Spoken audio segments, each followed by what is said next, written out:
Então a gente hoje quer fechar, num certo sentido, o assunto perdas, né? Você que sofre ainda com essa questão da perda, muitos e-mails, muitas participações, o pastor Rogério Goulart e a Cristina também, que trabalham juntos ali no Clínica da Alma. Sejam bem-vindos mais uma vez. Cristina, Obrigada, seja bem-vinda. Obrigado.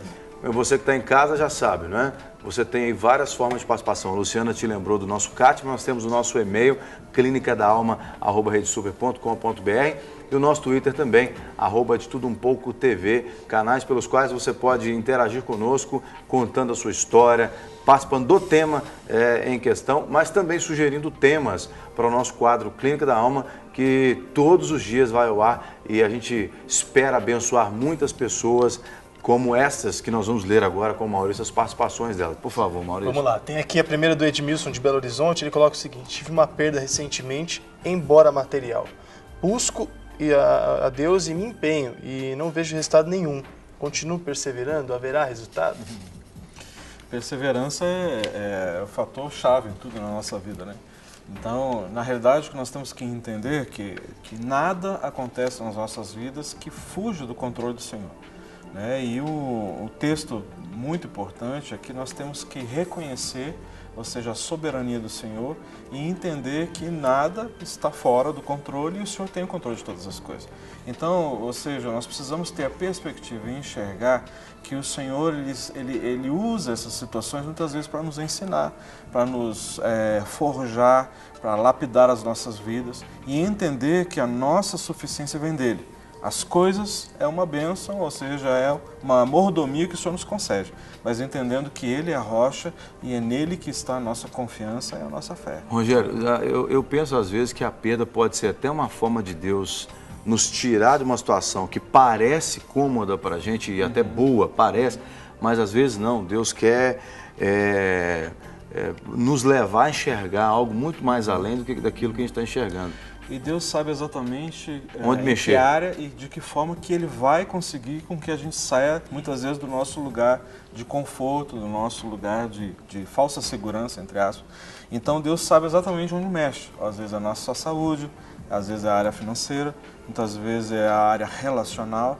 Então, quando mexe nessa área, então é uma forma de nos tirar dessa zona de conforto e faz com que a gente haja, ou melhor, reage em cima do que está acontecendo. Às vezes a gente não está querendo dizer aqui que toda situação na vida da pessoa, claro, Deus está criando, Deus que fez o seu carro ser roubado ou seu parente morrer, a gente não está dizendo que foi Deus que fez essas coisas, mas Deus ele age a partir dessas situações, até mesmo para fazer você entender algo. Por exemplo, eu estava comentando eu estava me alegrando aqui com a nossa maquiadora Evelyn, ela há poucos meses ela havia tido a casa dela assaltada. E ela até compartilhou isso com a gente aqui, também compartilhou no Facebook, que ela é maquiadora, então ela tinha alguns produtos de maquiagem na casa dela, de uma determinada marca, que não me lembro agora qual é. Bem baratinha. É uma marca mais barata, segundo ela. É. E então a casa foi assaltada e levaram quase que todo esse produto de maquiagem. E ela ficou muito triste, e nesse ínterim ela havia perdido a mãe também, que havia falecido. E aí, essa semana ela compartilha com a gente com muita alegria de que depois de sofrer algumas perdas, Deus trouxe algumas restituições, né? E aí, no quesito maquiagem, né? Na questão da maquiagem, ela diz que ganhou muito mais do que os produtos que foram roubados e de qualidade muito melhor. Quer dizer, se a pessoa fica se lamentando ali, não é? Ela pode acabar não experimentando o melhor de Deus. Eu mesmo tive uma experiência muito interessante. Eu tinha uma moto, que era uma moto 250 cilindradas, era uma moto boa, eu gostava muito da moto, e a moto foi roubada dentro da minha casa, dentro da minha garagem. Eu fiquei muito triste na época e tal, mas 3 meses depois, Deus me deu de presente, né? Me deu literalmente falando, de presente uma moto mais potente, maior, uma moto de 400 cilindradas. Que foi até a moto que eu sofri um acidente com ela. Alguém pode dizer assim, mas Deus te deu uma moto mais potente, você correu mais, bateu a moto. Não, nada disso, nada a ver. Não misture os fatos, tá? Por favor. O meu acidente com a moto não foi culpa minha nem da moto. Foi culpa de um infeliz que acabou cometendo uma infração, 2 infrações e acabou me acertando, né? Eu até digo que Deus me livrou da morte, de uma cilada de morte, coisa parecida. Mas eu quero dizer o seguinte, se eu tivesse ficado ali chorando, lamentando a perda da minha moto, 250 cilindradas, talvez eu não teria sido abençoado com a moto mais potente.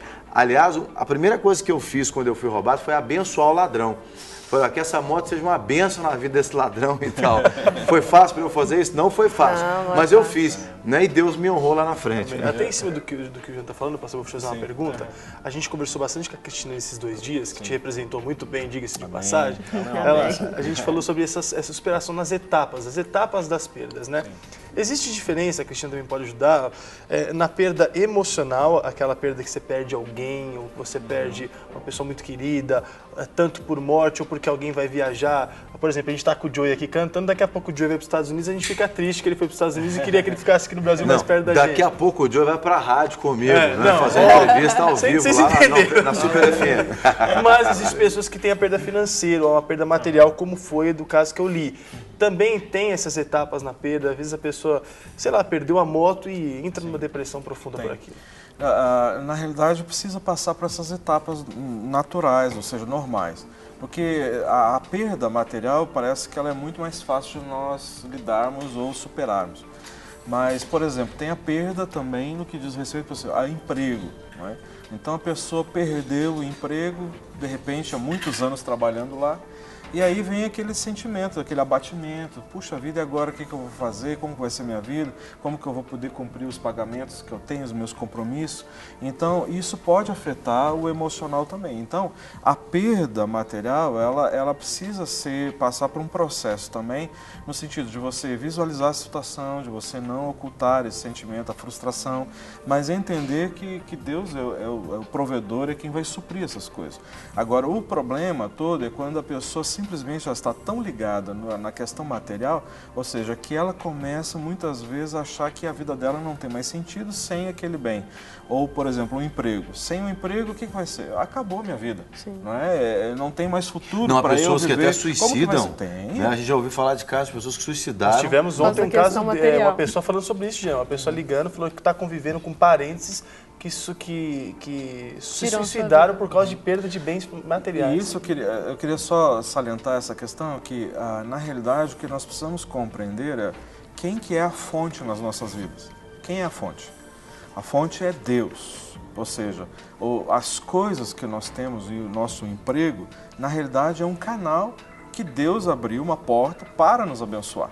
Quando a gente vai fazer a declaração do imposto de renda, a gente declara a fonte pagadora, não é? E como que na realidade não é fonte, não é? É por onde entra o recurso, o canal. Sim. A fonte sempre, nós temos que ter a visão e o entendimento que Deus é a fonte. Claro. Talvez essa porta se feche, mas como nós estamos ligados na fonte, essa fonte vai abrir uma outra porta, quem sabe uma situação muito melhor ou nos abençoar com algo muito melhor.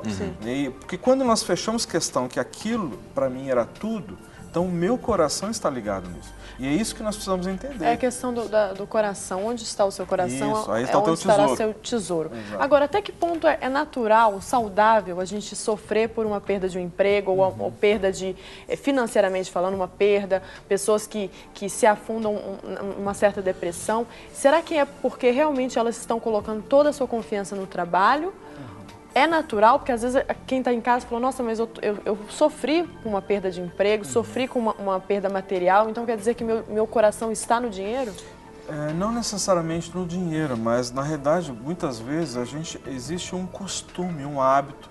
Todos os dias você sai tal horário, chega no seu trabalho 8 horas, tem um relacionamento, convívio com seus colegas há 5, 10, 15, 20 anos, né? Ou seja, uma rotina na nossa vida. E nós nos adaptamos a essa rotina. E muitas vezes Deus vem com a sua intervenção para quebrar esse paradigma. Falamos muito sobre isso, né, nesses últimos 2 dias, sobre essa quebra de paradigma, para nós podermos visualizar algo além do meu trabalho, além dessa porta, porque cada vez que nós entramos numa porta nova, Deus anteriormente Ele nos prepara para entrarmos nessa porta. Como que essa preparação é a academia divina, ou seja, é a universidade do Senhor. Ele sabe exatamente como trabalhar conosco, em que área que nós precisamos ser mexidos, trabalhados. Então, esse processo ele nos prepara para nós termos condições necessárias de passarmos e entrarmos nessa outra porta, ou eu chamo normalmente um outro degrau na nossa caminhada, na nossa escalada, né? Então, isso é uma situação que nós temos que ter assim, consciência. Às vezes, grande maioria das pessoas, o seu coração está ali. Ou seja, a provisão, ou seja, a fonte na minha vida é esse trabalho. A fonte da minha vida é essa casa que eu levei anos para construir. A fonte da minha vida de bem-estar, de prazer, de autoestima, é esse carro zero que eu tirei e eu levei anos ou um carnezinho, 60 parcelas para pagar. E isso aqui, para mim, é a minha vida, não é? Ou seja, a minha esposa é a minha vida. Se ela morrer, eu morro junto. Meus filhos, meus pais, ou seja, esse é o entendimento que nós temos que ter, que na realidade, meu coração precisa estar no Senhor e saber lidar com essas situações que acontecem na nossa vida. E a Cristina, que também trabalha com isso, Cristina, você também deve ter tido experiências na sua vida pessoal que te ajudaram, inclusive, depois a servir a outras pessoas, como você tem servido ali na Clínica da Alma, né? Com certeza. Uma das perdas que eu já tive e que foi muito doloroso para mim é a perda ministerial. Eu já tive uma perda, né, no qual eu tinha um dom, na verdade não tinha não, eu tenho um dom e uma certa vez alguém, né, virou para mim e falou que eu não poderia usar esse dom mais, né? Ou seja, eu sempre tive o dom de ensinar e um dia um professor meu falou comigo que eu não deveria ensinar mais, né? Eu não deveria mais exercer esse dom e aí eu me fechei. E foi justamente nesse momento que eu perdi. Eu perdi o gosto, né, de ensinar, eu perdi o gosto de ministrar, eu perdi o gosto, né, de pregar. E então foi uma perda, né, que eu tive. Então foi todo um processo depois de restauração, de cura, de busca, para que eu pudesse então ser restaurada. E hoje eu sou usada bastante nessa área de ensino. Até na televisão, né? Até na televisão. A televisão é nova para mim agora. Mas você sentiu de uma certa Deus forma... faz muito mais, né? Faz, exatamente. Você sentiu de uma certa forma que você perdeu aquele dom na época? Tipo, eu não tenho mais esse dom. Aqui o professor da Cristina, inclusive, deve estar agora assim, né? Roendo as unhas. Meu Deus, eu sou meus pais. Não, mas o senhor está perdoado, viu, professor? Tá, e há muito tempo já perdoei. Mas eu senti que eu havia perdido o dom. É como se eu tivesse alguma coisa morta dentro de mim. Como se tivesse realmente morrido dentro de mim. Então é como se eu tivesse perdido mesmo, né? E eu olhava as pessoas ensinando, eu olhava as pessoas ministrando, eu olhava as pessoas pregando. E aquilo ali me doía de maneira tão profunda, que eu olhava para dentro de mim e falei, Deus, cadê? Aonde que está? Acabou, foi embora. Então esse sentimento de perda era muito grande dentro de mim, muito grande. E de fato era como se algo tivesse morto dentro de mim mesmo. Deixa a gente aproveitar que o Joey está ali também. Vamos inserir o Joey na nossa conversa aqui. O pessoal pode... Dá para pegar o Joey? Você tem alguma experiência assim, de perda que você falou, poxa vida, eu acho que eu não vou conseguir superar isso. E aí de repente você viu Deus te dando outra oportunidade, te dando ferramentas para superar? Passei há 3 anos atrás, perdi minha mãe. Não sei se a gente fala perda, né? Perdi minha mãe. Até a gente fica... Sim. Eu costumo dizer assim, eles foram promovidos para a glória, né? Sim. A minha mãe e o meu pai. Quando você tem esse entendimento de promoção, fica até mais fácil para você lidar com isso. Nos alivia.